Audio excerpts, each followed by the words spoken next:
प्रदेश अध्यक्ष सीपी जोशी ने मेवाड़ दौरे के दौरान आज चित्तौड़गढ़ जिले के कपासन में आयोजित मतदाता अभिनंदन कार्यक्रम में शिरकत की। मतदाता अभिनंदन समारोह में भाजपा प्रदेशाध्यक्ष ने कपासन विधानसभा क्षेत्र के मतदाताओं का आभार प्रकट किया। भाजपा प्रदेशाध्यक्ष सीपी जोशी से खास बातचीत की संवाददाता पीके अग्रवाल ने। भाजपा प्रदेशाध्यक्ष सीपी जोशी इन दिनों मेवाड़ के दौरे पर हैं। आज दौरे का तीसरा दिन है। निश्चित तौर पर बड़ी सादगी चित्तौड़गढ़ के बाद कपासन में मतदाता अभिनंदन कार्यक्रम में शिरकत की है। जानने की कोशिश करेंगे।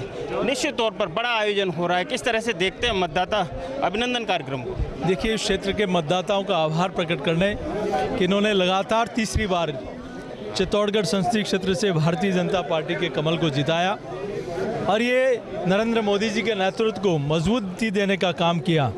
और निश्चित रूप से पिछले 10 वर्षों में आदरणीय प्रधानमंत्री जी के नेतृत्व में बहुत ऐतिहासिक काम पूरे संसदीय क्षेत्र में हुए हैं और इसी विश्वास के साथ कि आने वाले 5 सालों में और भी विकास के नए आयाम स्थापित होंगे।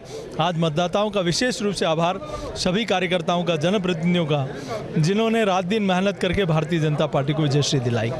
सीपी जोशी कॉलेज की राजनीति से निकले हुए नेता हैं और आज कॉलेज के छात्रों को चुनाव की बहुत बड़ी उम्मीद थी कि निश्चित तौर पर चुनाव होंगे, लेकिन ऐसा लग रहा है कि सरकार कॉलेज चुनाव कराने के मूड में नहीं है। छात्र संघ चुनावों को लेकर के सीपी जोशी का क्या मानना है? देखिए, छात्र संघ चुनाव को लेकर लिंग 2 कमेटी की सिफारिश और कई इश्यूज हैं।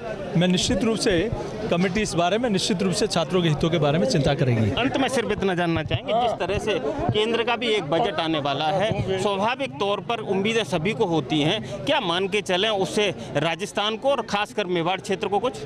देखिए, उस बजट में देश का जो आम बजट आता है उसमें पर्टिकुलर किसी पैलेस के लिए, स्टेट के लिए कोई पर्टिकुलर बजट नहीं होता। शिक्षा में इतना बजट होगा, चिकित्सा में इतना बजट होगा, अलग अलग एड में वो बजट जाता है और उन राज्यों की पॉपुलेशन के हिसाब से उन राज्यों को बजट आवंटन होता है। लेकिन विशेष रूप से रेलवे के क्षेत्र में, सड़कों के क्षेत्र में, बाकी अन्य क्षेत्रों में राजस्थान को पिछले 10 वर्षों में जो 40 सालों में नहीं मिला, उससे ज़्यादा पिछले 10 वर्षों में मिला है। तो उस क्षेत्र में, उस पर्टिकुलर उस हेड में और ज़्यादा बजट मिले, इसके लिए निश्चित रूप से हम प्रयास करेंगे। प्रयास किया जा रहा था कि निश्चित तौर पर केंद्र से पहले, केंद्र के बाद ही राजस्थान का बजट आए, लेकिन ऐसा हो नहीं पा रहा है। तो क्या लगता है वो कड़ी जोड़ने के लिए डबल इंजन की सरकार में इस तरह का फॉर्मूला सेट होगा कि जिससे राजस्थान से विकास की गंगा बहे? 10 तारीख को बजट है। चूँकि फाइनेंस की अपनी एक सब नियमावली है, चूँकि 3 महीने के लिए बजट का प्रोविज़न था और उसकी समय सीमा पूरी हो रही है। प्रदेश के सारी व्यवस्थाओं को चलाने के लिए बजट 10 तारीख को आ रहा है। लेकिन केंद्र के बजट के साथ केंद्र की तरफ से राजस्थान को मदद में कोई कमी नहीं होगी। राजस्थान सशक्त राजस्थान बनेगा, विकसित राजस्थान बनेगा। ये डबल इंजन की सरकार में साकार भी होगा।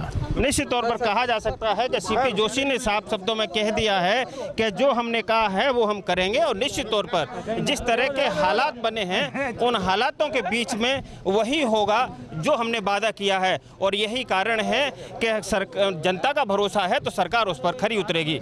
कैमरा पर्सन चंद्रेश जैन के साथ PK Agarwal, first India news, Kapasan, Chittorgarh.